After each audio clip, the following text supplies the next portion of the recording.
المهرجانات الخطابية والتواصلية التي قام بها رئيس حزب التجمع الوطني للأحرار السيد عزيز أخنوش بمختلف جهات المملكة، حيث استعرض خلال اللقاء أهم الخطوط العارضة لعمل الحزب مستقبلا، من شأنها أن ترفع من أداء وتطوير حزب الحمامة.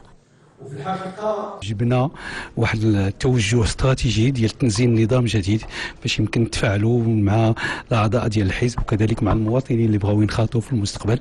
اذا كان نقاش، ولكن اهميه الشيء هو انه في صلب المعادله يعني هي الديمقراطيه الداخليه ديال الحزب اللي بغينا نركزوا عليها وتكون تشاركيه ويكون واحد الحوار مع المناضلين يعني ديريكت ماشي عبر الاجهزه، يكون ديريكت. السيد الرئيس قدم الاستراتيجية الجديدة ديال حزب التجمع الوطني للأحرار اللي جاب يعني هياكل جديدة وواحد خارطة الطريق واستعداد للمؤتمر اللي غادي تعاودوا فيه جميع الهياكل ديال الحزب، وكذلك يعني عبر على يعني الشعار الجديد ديال الحزب اللي هو أغرس أغرس.